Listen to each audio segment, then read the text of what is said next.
Welcome to African Folktales by Tammy. Please don't forget to hit the like button and subscribe for more interesting stories. Also share this story to someone who might be interested. Let's get into the story. In the quiet village of Olorunwa, nestled between hills and rivers, Brenda once dreamed of a marriage filled with love and partnership. But those dreams faded over the years as her husband, Chijioke, grew distant.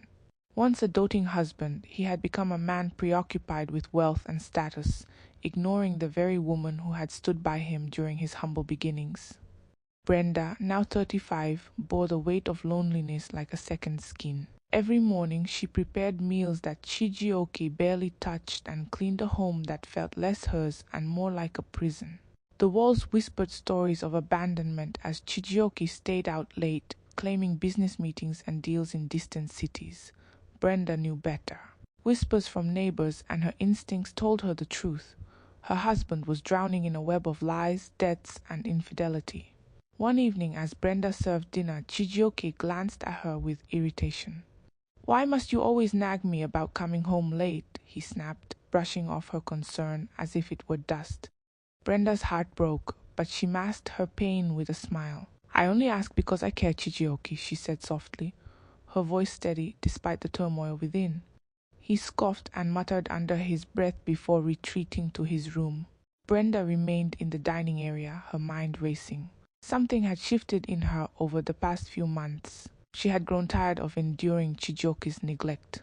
She no longer wanted to be the silent, suffering wife. Her chance came unexpectedly the following week. Chijioke left his phone on the dining table as he hurried out to a supposed business meeting. Brenda rarely touched his belongings, but her curiosity overwhelmed her. She unlocked the phone with ease, using the code she had memorized long ago, and began scrolling through his messages. What she found shocked her. Chijioke was not just unfaithful, he was deceitful in ways she could never have imagined. He had been siphoning funds from a joint account she didn't even know existed and fabricating stories about failed investments to cover his tracks. Worse still, there were conversations with another woman in Kem, planning a future without Brenda. Brenda's fingers trembled as she read, but her resolve hardened.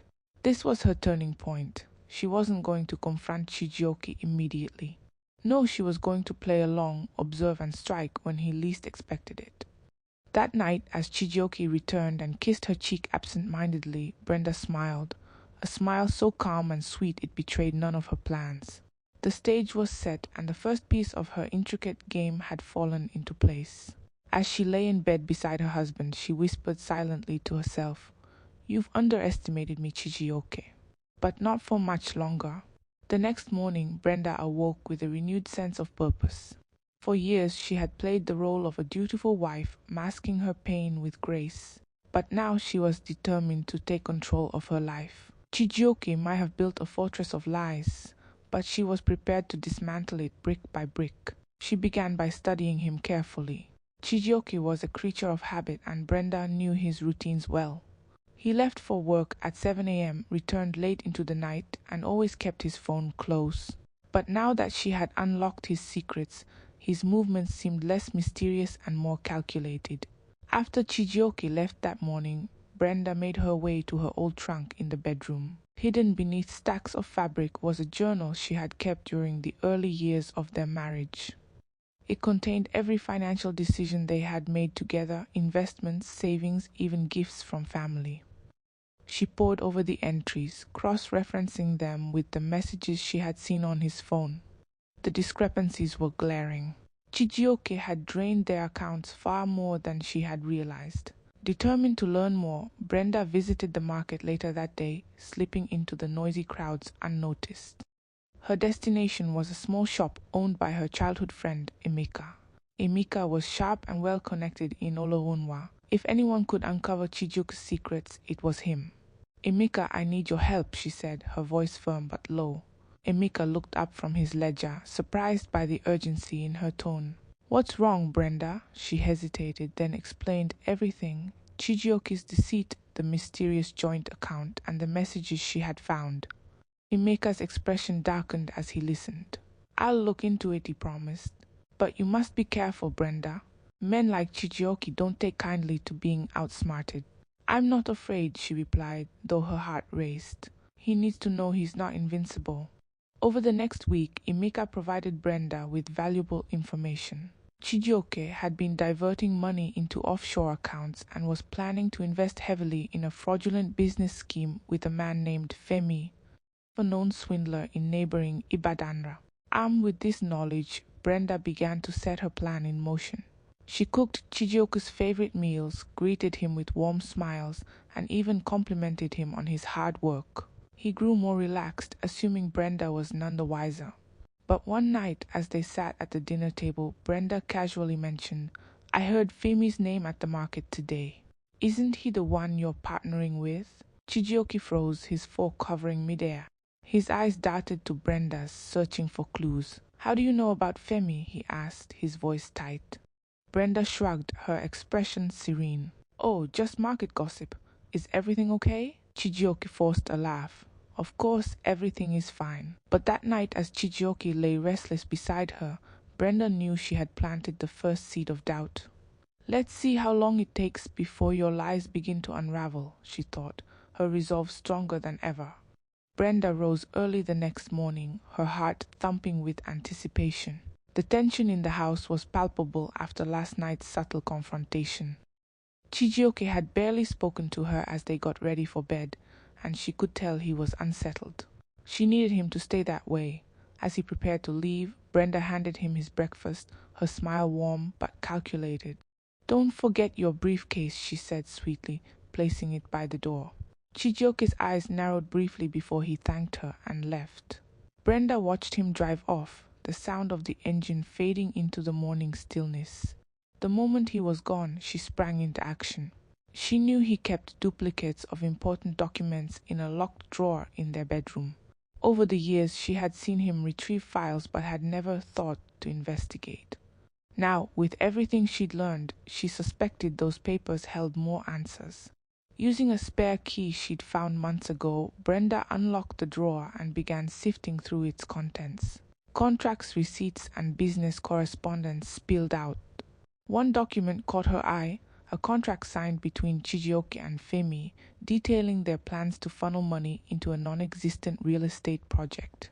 The contract was riddled with promises of exorbitant returns and detailed a payout schedule that left Brenda sick to her stomach. "How far are you willing to go, Chijioke?" she murmured, her anger simmering beneath the surface. She photographed the documents, careful to leave everything as she had found it.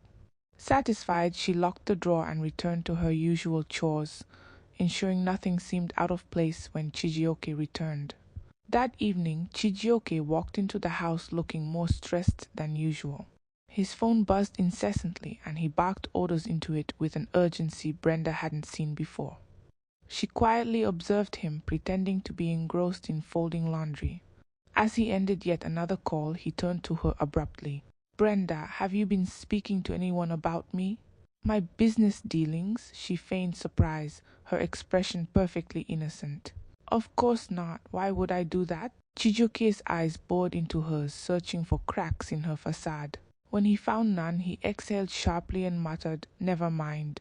Later that night, as Chijioke paced the living room on yet another phone call, Brenda listened carefully from the shadows. "Femi, I don't care what's happening on your end. Just make sure the funds are secured." "We can't afford mistakes," Chijioke hissed, his tone laced with desperation. Brenda's lips curved into a slight smile. His fortress was beginning to crumble, and he didn't even realize she was the one shaking its foundation. As she lay in bed that night, her mind raced with possibilities. She had gathered evidence, planted seeds of doubt, and now she needed to strike strategically. Chijioke was a man who thrived on control, and nothing would break him faster than realizing he was losing it. "Soon, you'll understand what it means to be at someone's mercy," she thought, her determination solidifying into a plan more daring than anything she had ever imagined. The morning sun bathed the village of Olorunwa in warmth, but inside Brenda's home, the air was cold and tense. Chijioke had spent the night tossing and turning, muttering under his breath. His phone never stopped buzzing, and when he wasn't on a call, he was frantically typing messages. Brenda watched him from the kitchen, her movements deliberate and calm.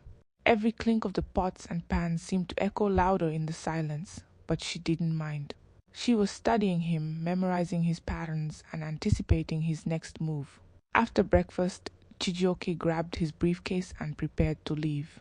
Before he walked out the door, Brenda approached him, holding out his lunch. "I packed you something special," she said with a soft smile. He hesitated, his eyes narrowing as if trying to read her intentions. "Thank you," he muttered, taking the bag and leaving without another word. The moment he was gone, Brenda reached for her phone and dialed Emeka. His voice came through, low and urgent. "I have more information," he said. They agreed to meet at a quiet cafe in the outskirts of Olorunwa, far from prying eyes. Emeka arrived with a thick envelope, sliding it across the table without preamble. Brenda opened it and found bank statements, transaction records, and even photographs of Chijioke meeting with Femi in Ibadadandra. "This is everything you need to expose him," Emeka said. "But Brenda, are you sure you want to go down this road? It's dangerous." Brenda's hands trembled as she leafed through the evidence. She had always been a woman who avoided conflict, but Chijioke had pushed her too far. "I don't want to expose him yet," she said firmly. "Not until I've turned the tables completely." Emeka nodded, his respect for her growing. "What's your plan?" Brenda leaned in, her voice low but steady. "Chijioke thrives on control and secrecy. I'm going to take those away from him. I'll make him doubt everyone around him, including himself. When the time is right, I'll confront him with the truth." Back at home, she began her next move. Using the evidence Emeka had gathered, she created anonymous messages and emails, forwarding them to Chijioke's business associates and even to Femi. The messages hinted at betrayal, stolen funds, and impending investigations. Within days, the ripple effects began. Chijioke's phone calls grew more frantic, his tone sharper. At night, he barely spoke to Brenda, lost in his own paranoia. One evening, as he paced the living room, muttering about someone leaking information, Brenda sat quietly in the corner, knitting a scarf. "You look stressed," she said innocently, not looking up. He stopped pacing and stared at her, suspicion flickering in his eyes. "Do you know anything about this, Brenda?" She met his gaze, her expression serene. "About what?" Chijioke hesitated, then shook his head. "Nothing," he muttered, walking away. Brenda watched him go, her heart pounding with both fear and exhilaration. She was no longer the passive wife Chijioke thought he could manipulate. "You started this game, Chijioke," she thought, "but I'll be the one to finish it." Days turned into weeks, and Chijioke's paranoia reached new heights. Brenda watched with quiet satisfaction as her husband unraveled before her eyes. His once confident stride became hurried and uncertain. He snapped at everyone around him, including her, but Brenda bore it all with grace. She had learned the art of patience. One evening, Chijioke barged into the house, slamming the door behind him. His suit was rumpled, his tie loosened, and his face pale with anxiety. Brenda, seated in the living room, calmly set down the book she had been pretending to read. "Rough day?" she asked, her tone light. Chijioke glared at her but said nothing. He dropped his briefcase on the floor and began pacing. His phone rang, and he answered it with a trembling hand. "What do you mean the funds are missing?" He barked into the phone. "How can that be? Check again." Brenda's heart raced, though she kept her face neutral. This was her doing. She had used the information Emeka provided to orchestrate a diversion, moving small amounts of money from Chijioke's hidden account to an anonymous offshore one. It wasn't enough to expose her, but it was enough to cause chaos. As Chijioke ended the call, he slumped into a chair, his head in his hands. For the first time in years, Brenda saw something that looked like vulnerability in him.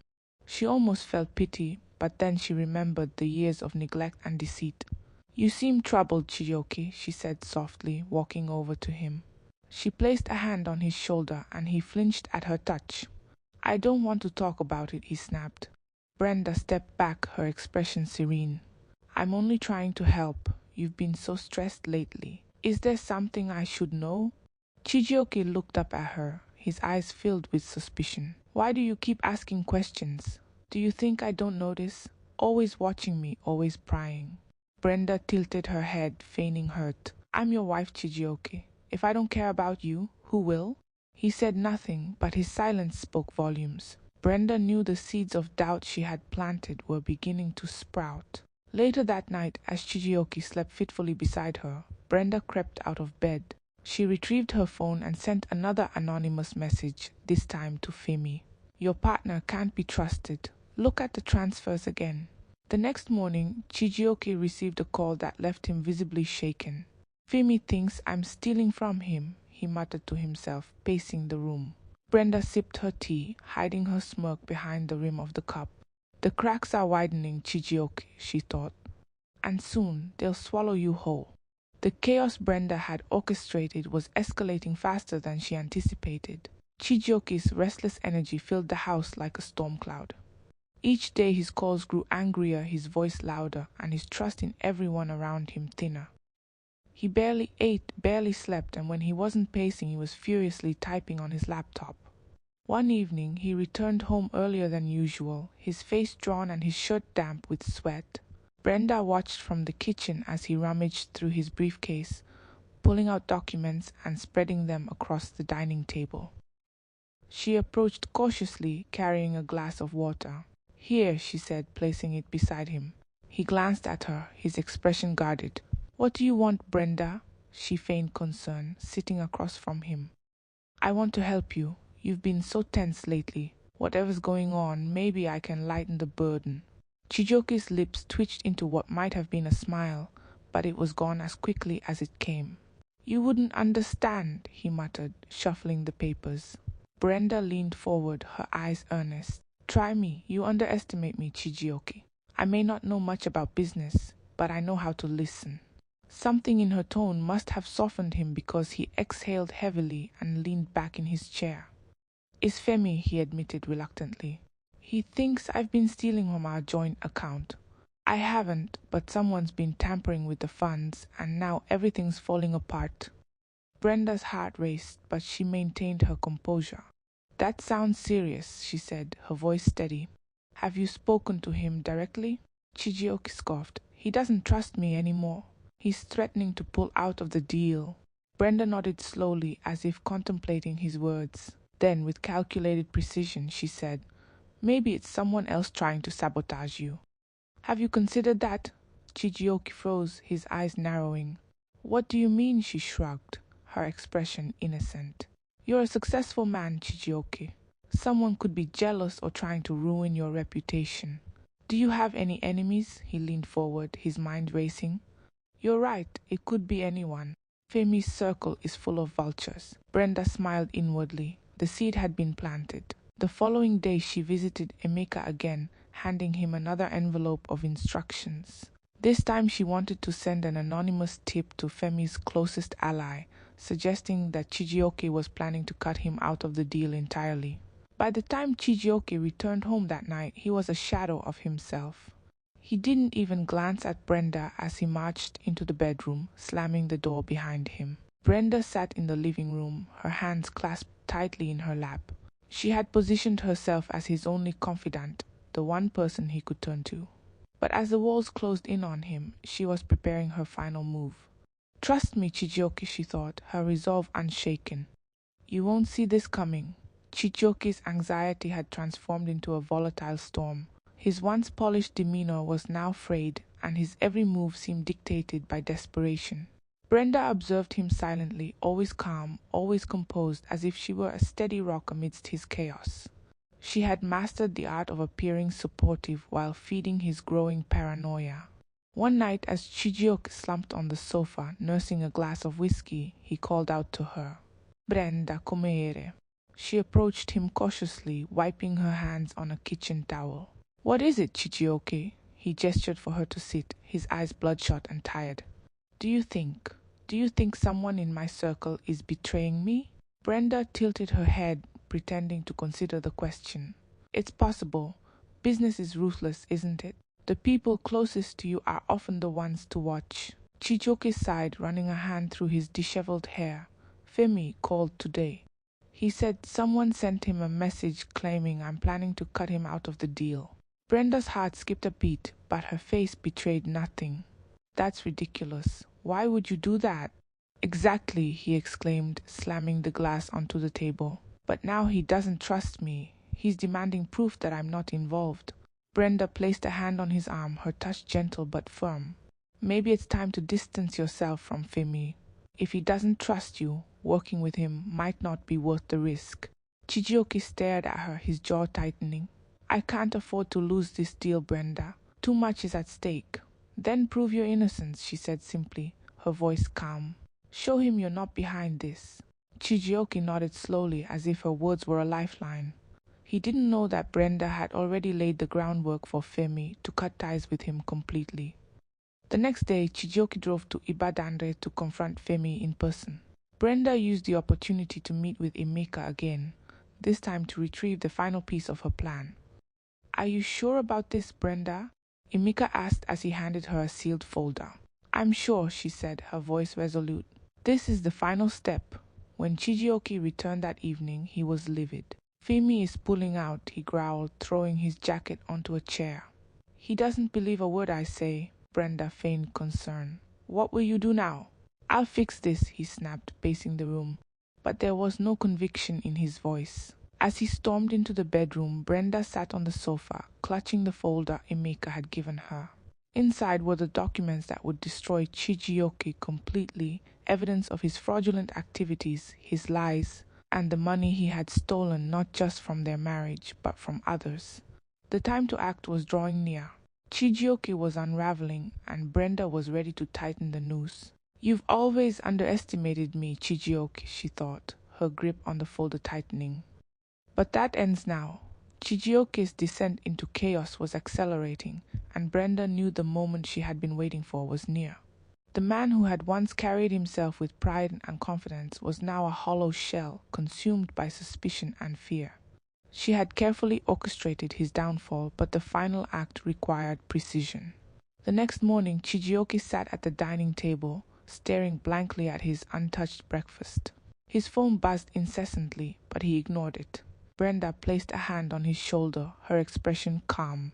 You should eat, she said gently.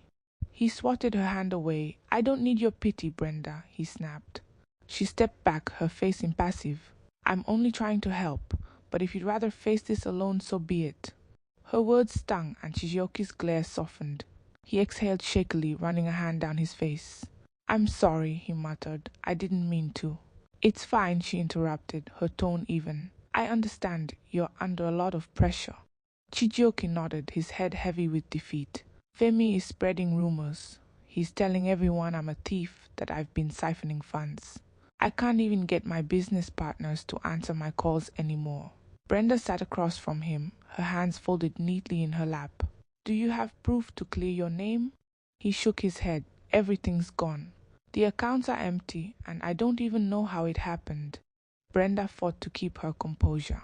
She had carefully orchestrated those missing funds, transferring them into an account Femi would discover, implicating Chijioke in theft. Maybe it's time to step back, she suggested.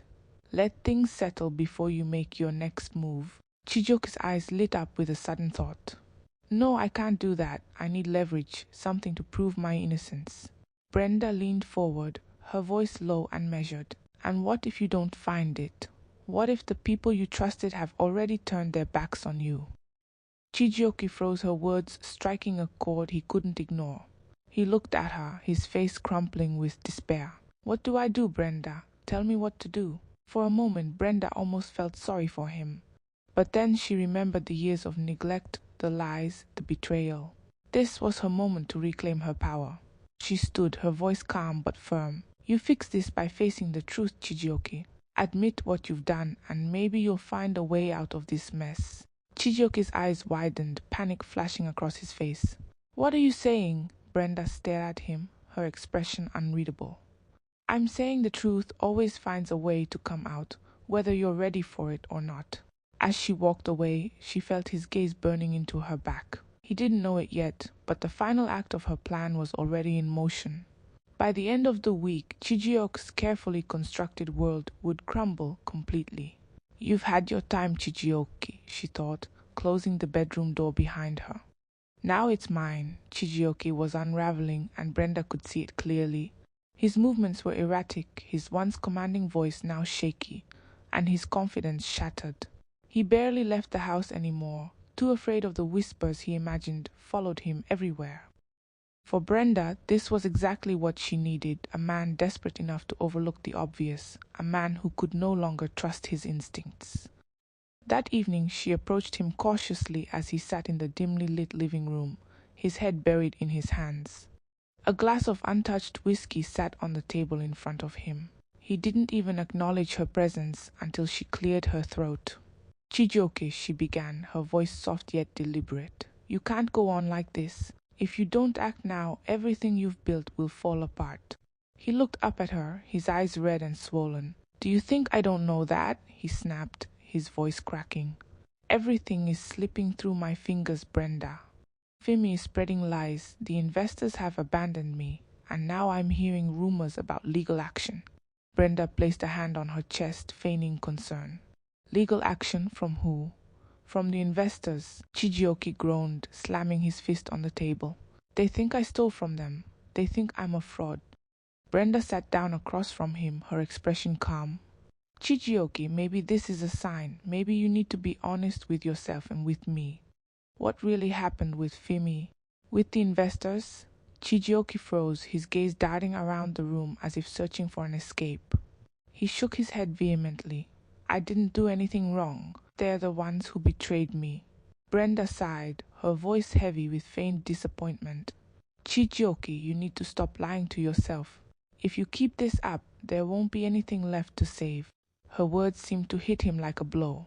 He stared at her, his face pale, before whispering, "You don't understand. I had no choice. I had to take the money. Femi would have ruined me otherwise." Brenda leaned back, her heart pounding. This was the confession she had been waiting for, but she kept her face impassive. "So you admit it. You stole from the investors?" Chijioke buried his face in his hands, nodding slowly. "It was just supposed to be temporary," he mumbled. "I was going to pay them back once the deal went through." Brenda stood abruptly, her voice cold. "You lied to me, Chijioke, to your partners, to everyone." He looked up at her, panic flashing in his eyes. "You can't tell anyone," he pleaded. "Please, Brenda, you have to help me fix this." She stared at him for a long moment before nodding slowly. "I'll help you," she said, her voice icy.